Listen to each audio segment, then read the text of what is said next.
Eu quero mesmo te encorajar a você aproveitar esse mês de junho e você gastar muita energia junto comigo neste propósito de oração.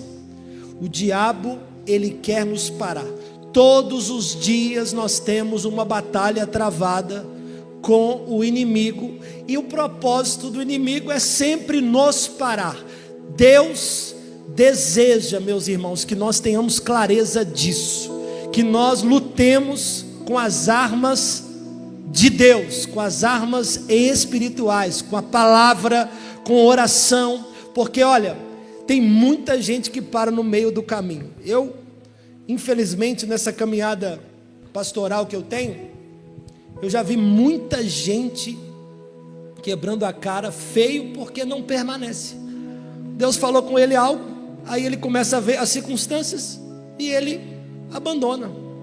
Ele simplesmente joga a toalha. Então, qual é o nosso propósito aqui durante o mês de junho? Vamos orar pedindo Deus que nos renove a nossa visão, renove a nossa capacidade de sonhar. Você sabia que tem gente que perdeu essa capacidade de sonhar? A pessoa não sonha mais, a pessoa simplesmente vive a vida sem sonhar, sem olhar para o futuro e dizer: olha, eu creio que Deus vai mudar isso, que Deus vai fazer aquilo. Tem gente que perdeu essa capacidade, mas nós estamos aqui orando e eu creio que Deus vai nos devolver a capacidade de sonhar, coisas que nós esquecemos porque a vida foi dura conosco. Deus vai trazer de volta para nós, Deus vai renovar e Deus vai acelerar coisas na nossa vida. Alguém crê nisso aí, gente? Eu tenho uma palavra de Deus aqui que Deus colocou no meu coração, que eu queria compartilhar com você. Você que tem a sua Bíblia, abra comigo no livro de João capítulo 6. Daqui a pouquinho nós vamos orar mais. João capítulo 6.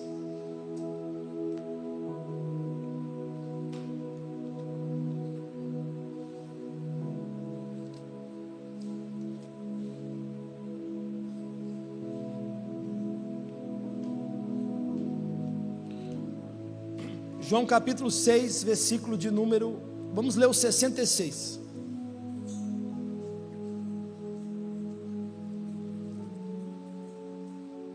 Quem está com o coração aberto aí para ouvir a voz de Deus nessa noite? Então Deus vai falar. Aliás, Deus sempre fala, né? O problema é que a gente aqui não ouve. Então, quem tem ouvidos, ouça o que o Espírito diz à igreja hoje. João capítulo 6, versículo 66. Diz assim a palavra de Deus: daquela hora em diante, muitos dos seus discípulos voltaram atrás e deixaram de segui-lo. Jesus perguntou aos 12: vocês também não querem ir embora? Simão Pedro respondeu: Senhor, para quem iremos? Tu tens as palavras de vida eterna. Nós cremos e sabemos que és o Santo de Deus. Então Jesus respondeu: não fui eu que os escolhi, os 12? Todavia um de vocês é um diabo. Ele se referia a Judas, filho de Simão Iscariotes, que embora fosse um dos 12, mais tarde haveria de traí-lo. Deixa a Bíblia aberta, não fecha a Bíblia não. Tem um texto na Bíblia que eu gosto muito, que está lá em Atos, que a Bíblia fala dos bereanos. Sabe quem que eram os bereanos? Os bereanos eram o povo de Bereia, e a Bíblia diz que eles eram mais excelentes do que os outros, porque eles amavam as Escrituras, e eles conferiam nas Escrituras aquilo que era pregado. Então, deixa a Bíblia aberta aí. Deixa a Bíblia aberta. João capítulo 6 começa com um grande milagre. Se você que deixou a Bíblia aberta aí, se você olhar o versículo 1, já o versículo 1, e se você fizer uma leitura do versículo 1 até o versículo 6, obviamente a gente não vai ler tudo aqui agora, mas para você marcar na sua Bíblia, do versículo 1 ao 6, nós vemos aquele famoso milagre da multiplicação dos pães e peixes. Então, repara, o capítulo 6 de João começa com um grande milagre. Qual milagre? O povo com fome no meio do deserto, e Jesus multiplicando pães e peixes e dando pães para as pessoas comerem, ok? E o João capítulo 6 termina com Jesus praticamente ou quase sozinho. A multidão de João 6:1, a Bíblia fala que eram mais ou menos 5.000 homens, fora mulheres e crianças. Então vamos fazer uma conta aqui. Se para cada homem, uma mulher e uma criança, que não é, provavelmente são mais crianças, mas vamos fazer uma conta aqui bem por baixo. Tinha lá uma multidão de 15.000 pessoas que estava apertando Jesus de tudo que é jeito. Então era um povo com fome. O povo com fome é agitado, né? Eu já fiz essa pergunta aqui: quem é que fica com raiva, bravo quando está com fome? Acho que todo mundo, sim, todo mundo fica. Então a gente tem aqui bem menos gente do que 15.000. Com o povo com fome aqui já vai dar um fuzuê aqui já. Imagina 15.000. E o povo na época de Jesus, as multidões eram tão grandes que elas comprimiam Jesus. A prova disso é aquele texto de Lucas, em que a mulher do fluxo de sangue toca em Jesus, e aí os discípulos perguntam: como assim? O senhor está perguntando aí quem te tocou? Todo mundo está te tocando. Então havia uma realidade de multidões tocando em Jesus, era uma confusão. Então o texto de João 6 começa com 15.000 pessoas ao redor de Jesus, e o texto de João 6 termina com 12. Dentre os 12, Jesus chama de diabo, que é Judas, e dentre os 11 que sobraram, eles estavam quase indo embora, porque Jesus fala para eles assim: vocês não querem ir embora também? Então, se Jesus usa a expressão também, significa que ao longo de João 6, do versículo 1 até o versículo 71, praticamente 15.000 pessoas abandonaram Jesus na jornada. Que é isso, pastor? Que conversa que é essa? Lê o texto, você vai ver que Jesus, ele era muito famoso naquela região, e as pessoas queriam receber o quê? Benefícios de Jesus. Eram pessoas que tinham fome, e elas sabiam que Jesus podia fazer alguma coisa. Então elas começam a ouvir Jesus, e Jesus então, quando está com elas, Jesus dá comida para elas, e elas ficam o quê? Maravilhadas. Aí, olha que coisa interessante. No versículo de número 25, ou melhor, versículo de número 16, entra comigo aí, versículo 16. Então, estamos aqui falando do capítulo 6 de João. Começa com 15.000, do versículo 1 ao 15 é o milagre da multiplicação de pães e peixes. O povo come, está faminto. Versículo 16 diz assim: ao anoitecer, seus discípulos desceram para o mar, entraram num barco e começaram a travessia. E aqui, irmãos, nós vamos ver uma coisa: Jesus fazendo mais um milagre. Qual milagre? Andando sobre as águas. Então, os discípulos estavam com Jesus, foram embora mais cedo, Jesus ficou orando, e aqui os discípulos foram e Jesus ficou. E aí o texto diz que no versículo 19, está escrito assim: depois de terem remado cerca de 5 ou 6 quilômetros, viram Jesus aproximando-se do barco, andando sobre o mar, e ficaram aterrorizados. E o texto passa. Agora, olha o versículo de número 24. Olha que coisa interessante isso aqui, porque isso aqui vai fazer você pensar. Olha o versículo 24. Quando a multidão percebeu que nem Jesus nem os discípulos estavam ali, entrou nos barcos. Quem entrou no barco? Ou quem entrou nos barcos? Quem foi? A multidão. Então a multidão estava de um lado do mar, Jesus foi para o outro lado andando sobre as águas, e a multidão viu que não tinha Jesus mais. E o que é que Jesus tinha feito para a multidão? Feito o milagre da multiplicação dos pães e peixes. Jesus tinha dado comida para esse povo. Então a multidão não é boba nada, viu que Jesus não estava mais lá, pegaram todos os barcos e foram atrás de Jesus, onde Jesus estava, ok? E aí no versículo 25 acontece um fenômeno que eu queria que a gente pensasse um pouco sobre ele. partir do versículo 25, eu vou ler aqui o 26, mas o discurso vai do 26 até o 59. Então quando você chegar em casa, você lê do 26 ao 59. Jesus, quando viu a multidão, antes eles estavam com fome, Jesus foi lá e deu pão. Agora, depois da travessia do mar, a multidão está atrás de Jesus, e provavelmente a multidão está atrás de mais benefícios que Jesus poderia dar para ela. A multidão estava mal acostumada, porque ela recebeu o pão quando estava com fome, então agora ela pega o barquinho, muita gente pega os barcos, e agora eles vão atrás de Jesus. E vão atrás de quê? Muito provavelmente eles vão atrás de outras bênçãos que eles não tinham recebido. E aí Jesus começa, ó, faz assim comigo, ó, faz assim. Jesus começa a bater na multidão. Que isso? Você vai ver aqui.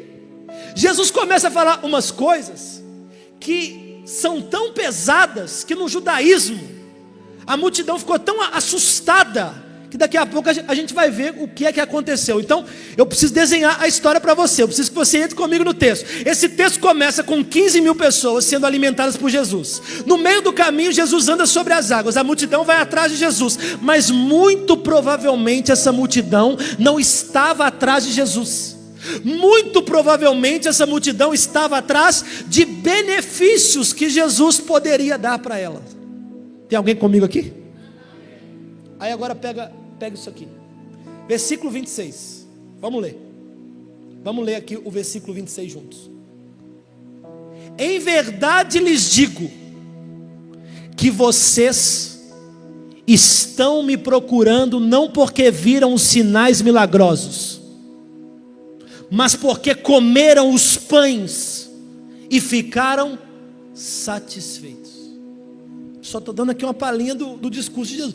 É muito mais profundo. Eu não tenho tempo para isso. Se fosse domingo até dava, mas hoje o culto é mais rápido. Você vai lá em casa. Então Jesus já começa falando o seguinte: olha, vocês estavam do outro lado do mar, e vocês estavam querendo pão. Vocês não queriam nada comigo, vocês queriam pão, e eu dei pão para vocês. Agora que vocês vieram atrás de mim, agora a caminhada está se afunilando, agora a caminhada está estreitando. Então agora eu vou mostrar para vocês o que é o verdadeiro evangelho. Aí Jesus, ele começa a falar coisas que eram assustadoras para o povo.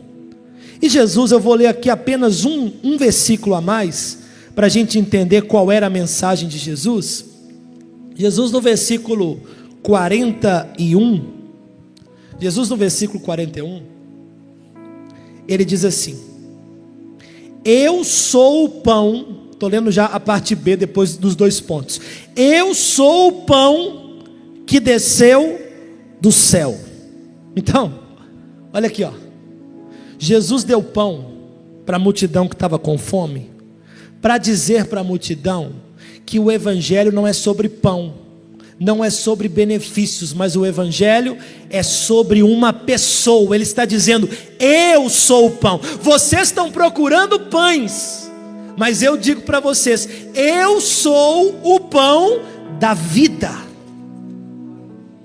Esta palavra é a palavra que Jesus começa, o que? Ó, faz assim comigo, faz assim, ó, a bater no povo. E quando Jesus começa a bater, um dos versículos, eu não vou ficar lendo aqui para que você fique curioso e lê em casa, mas um dos versículos é Jesus falando assim: se vocês não comerem da minha carne e não beberem do meu sangue, vocês não têm parte comigo.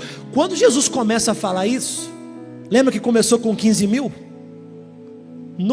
No primeiro versículo já deve ter ido embora uns 100. Aí ficaram 14.900. É óbvio que eu estou só elocubrando aqui. Depois que Jesus fala o versículo 40, já tinha ido embora uns 1.500. Depois uns 3, uns 5. E Jesus vai falando sobre ele. E Jesus vai falando o seguinte: olha, a caminhada não vai ser só de pão não, mas vai chegar uma hora que a caminhada vai ser só com a minha presença, e isso é suficiente, porque enquanto eu estiver com vocês, vocês terão tudo. E aí Jesus tinha dado pão, ou seja, Jesus não deixou de abençoar esse povo, não. Jesus tinha andado sobre as águas, ou seja, Jesus não deixou de fazer milagre. Mas chegou uma hora na caminhada que Jesus estava dizendo o seguinte: olha, eu quero que vocês entendam que eu sou o suficiente, e quando faltar pão, eu sou o pão, e quando faltar o alimento, eu sou o alimento, e quando faltar o recurso, eu sou o recurso, e quando faltar a alegria, eu sou a alegria, quando faltar a saúde, eu sou a própria saúde de vocês. Então a mensagem de Jesus, ela vai afunilando, e ela termina com quantos? 12, mas se tirar o diabo, que é o Judas, foi Jesus que falou que Judas era o diabo. Se tirar o diabo, ficam 11. E se tirar o Pedro, porque, irmãos, os discípulos eram muito Maria vai com as outras. Tem essa expressão aqui? Os discípulos eram assim. Era sempre assim. E o Pedro era o único corajoso de fazer as coisas, sabe? Foi ele, inclusive, que foi o único que teve coragem de pisar o pé no meio do mar e andar. O Pedro era corajoso. Então Pedro pega a palavra, ele deve ter olhado para Tomé.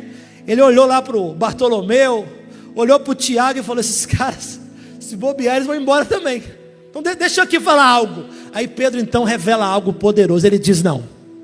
E é interessante que a gente às vezes lê o texto, mas não lê com atenção. Pedro não fala para onde iremos. Não.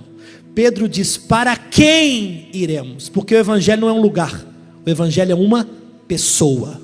O evangelho é Cristo. Uma pessoa que tem Cristo tem tudo. Então ele diz: eu vou para quem? Ele não diz eu vou para onde. Normalmente no português a gente fala vou para um local. Então o ir para exige o complemento local. Mas aqui não. O ir para é para uma pessoa. Então ele diz aí no versículo que nós lemos, que isso aqui é maravilhoso. Ele diz: para quem iremos? No versículo 68. Tu tens as palavras de vida eterna. Então para a gente aqui caminhar para o final dessa mensagem, eu trago aqui algumas reflexões para nós. Primeira reflexão: o primeiro passo na fé é sempre mais fácil do que o último passo. Vou repetir: o primeiro passo na fé, fazer parte dos 15 mil, é sempre mais fácil do que fazer parte dos 11. É sempre mais fácil. Então começar na vida cristã, todo mundo começa. Começar um ano eufórico, todo mundo começa. Começar um ano com projetos, todo mundo começa. Começar um casamento bem, todo mundo começa. Começar a faculdade, todo mundo começa. Começar um projeto social, todo mundo começa. Começar uma empresa, todo mundo começa.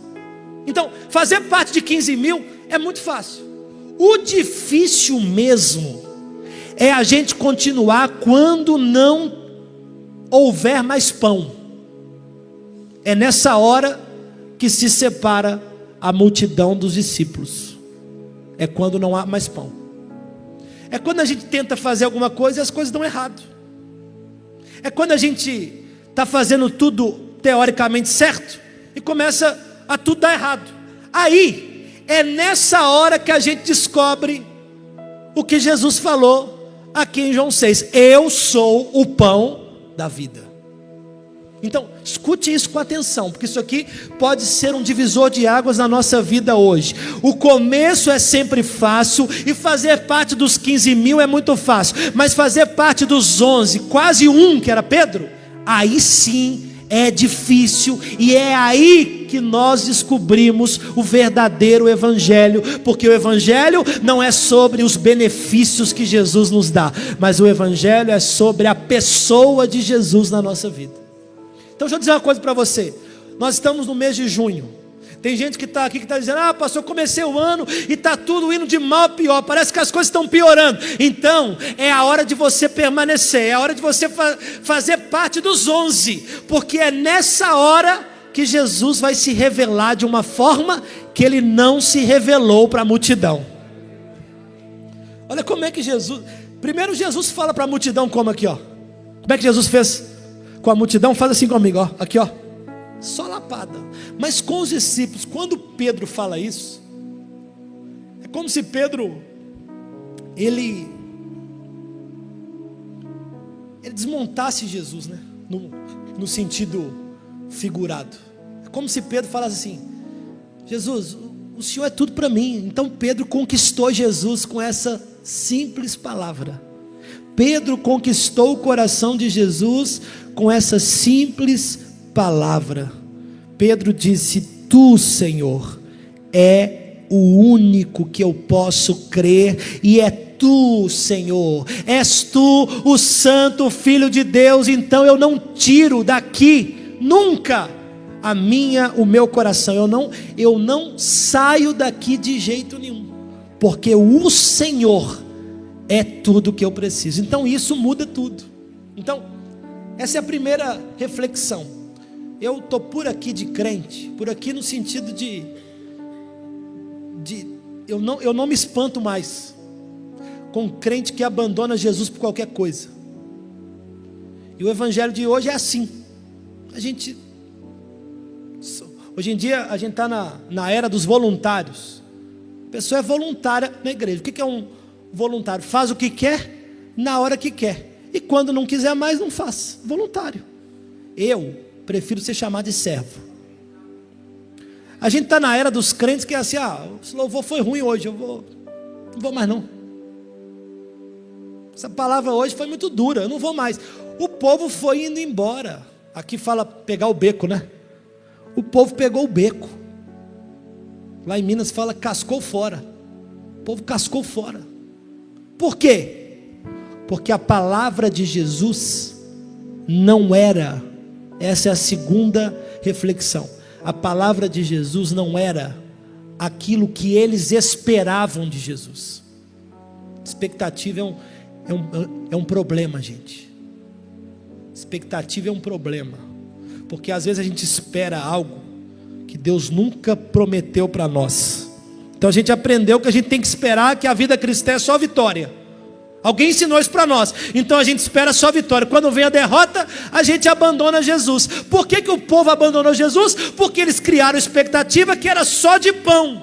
Mas não, o próprio Jesus falou para Satanás: nem só de pão viverá o homem, mas de toda palavra que sai da boca de Deus. Mateus capítulo 4. Então a vida cristã não é só de pão. Em outras palavras, tem hora que Deus não vai nos dar aquilo que a gente pediu, e graças a Deus por isso.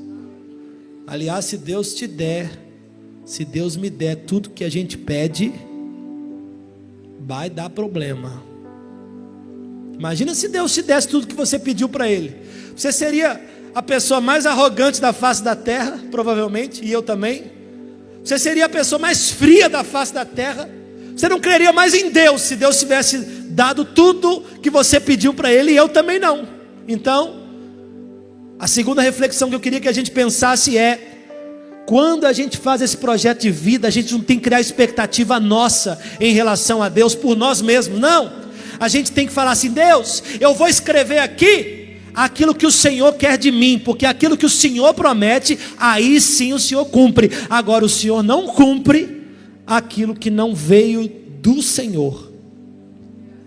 Como é que a gente está pedindo para Deus coisas que Deus nunca prometeu para nós? Vai dar errado. E a terceira e última reflexão que eu queria trazer para nós é que há momentos na vida que o que vai mudar a nossa história são palavras duras de Jesus. Tem gente que foge de conversas difíceis, palavras duras e confrontos. Quanto mais a gente foge do confronto, pior fica a nossa vida. Sabe aquela dor de dente que começa só tímida? É uma tímida dor de dente, mas aí o tempo passa, você não foi no dentista, aquilo vira uma dor pior, e você tem que arrancar o dente. Chega uma hora que não tem como, tem que arrancar todos os dentes, está tudo podre. Por quê? Porque não tratou na hora certa. Aquela carizinha que você fala: isso aqui não vai dar nada não, depois vira canal, depois tem que arrancar o dente. E é assim na nossa vida. Se nós não formos tratados na hora certa, a gente vai ter um problema maior lá na frente. Então, quer renovo espiritual? Busque ser confrontado pela palavra de Deus. Busque o confronto. O que eu estou fazendo errado? O que eu estou fazendo e pensando que não é de Deus? Jesus, fala comigo. E quando o povo foi ouvindo isso, o povo foi fugindo.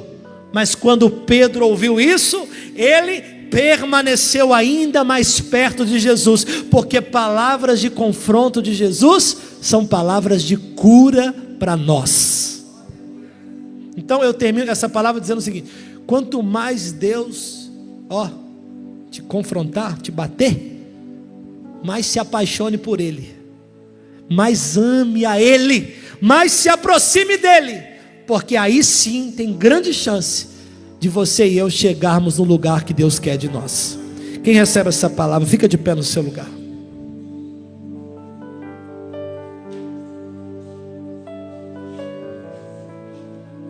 Você sabe quando é que um cristão verdadeiro prova que é cristão?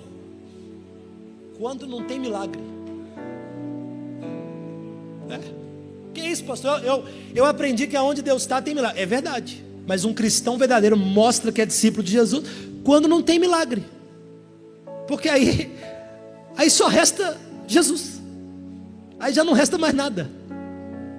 E quando não resta mais nada, é sinal que a gente ama a Jesus de verdade. A gente é muito enganado sobre o Evangelho. Depois dá um Google aí, digita aí no GPT, no Google, sei lá. Escreve um pouquinho aí sobre a história dos mártires da igreja. Como é que a igreja começou? As pessoas, elas eram obrigadas a negar Jesus, e se não negassem, morriam. E sabe o que elas faziam? Eu não nego, eu vou morrer. Se fosse no evangelho de hoje, a gente ia falar que eles eram todos pecadores, mas são os mártires da igreja, são os pais da igreja. Então, a bênção verdadeira é a gente ter no nosso coração uma convicção que Jesus nos salvou, e que Ele nos comprou com um alto preço, e que nós somos dele, ponto final. Então, se vivemos bem, somos dele. Se vivemos não tão bem, somos dele. Se a gente amanhã não estiver mais aqui, a gente vai para ele. Então o evangelho não é sobre o lugar, o evangelho é sobre uma pessoa, e a renovação que a gente precisa está em uma pessoa, que é Jesus. Então eu não sei se está indo tudo bem, se está indo tudo mal com você, eu não sei, eu sei de mim, mas Jesus continua sendo Jesus, e Ele continua sendo o nosso Deus, e nós temos que nos entregar 100% a Ele. Eu sou o pão da vida de Jesus para nós hoje. Nesse meio do ano, o pão da vida, Ele alimenta a nossa alma. Tudo que a gente precisa, a gente encontra nele. Então fecha os teus olhos, fecha os teus olhos. Tudo que eu preciso, tudo que você precisa, nós encontramos na pessoa de Jesus. Tudo que nós precisamos. Se está faltando alegria, consolo, Jesus é isso para nós.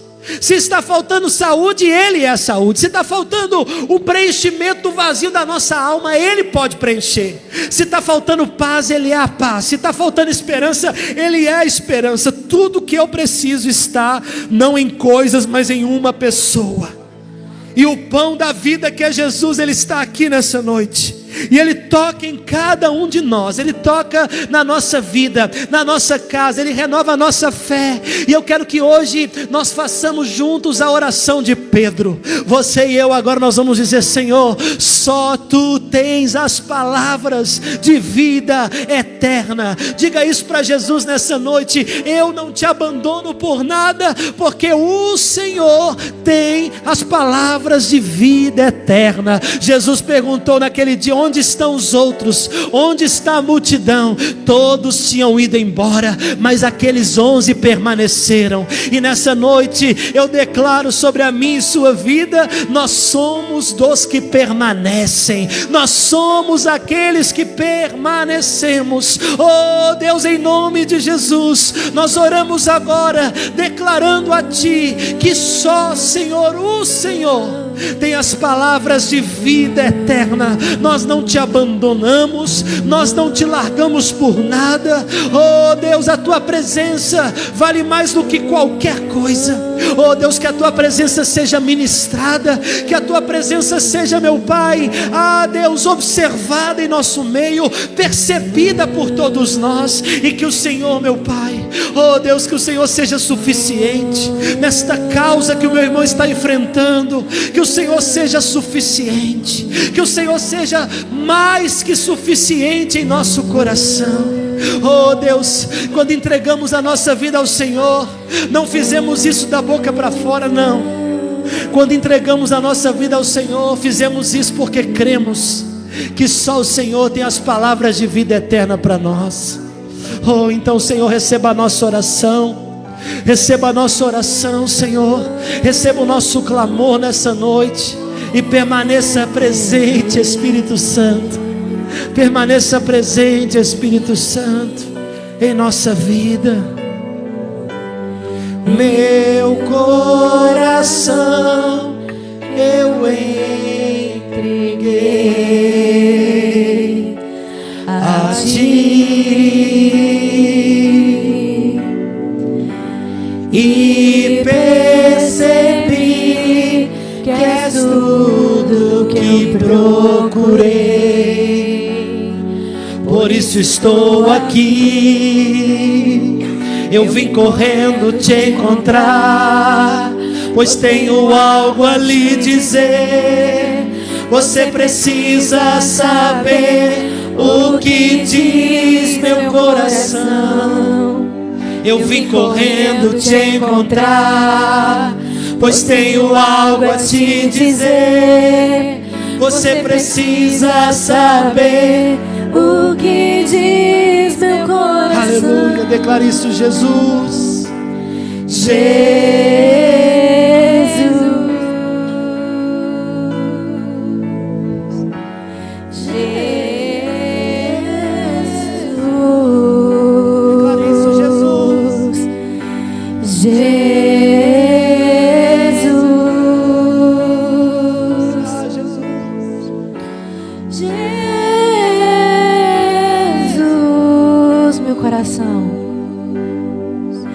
Meu coração eu entreguei a ti. Aleluia. E percebi que és tudo que procurei. Por isso estou aqui, eu vim correndo te encontrar, pois tenho algo a te dizer. Você precisa saber o que diz meu coração. Eu vim correndo te encontrar, pois tenho algo a te dizer. Você precisa saber o que diz meu coração. Diga isso, Jesus. Jesus.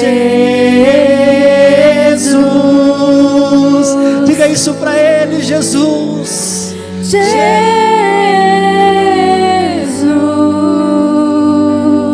Aleluia. Jesus.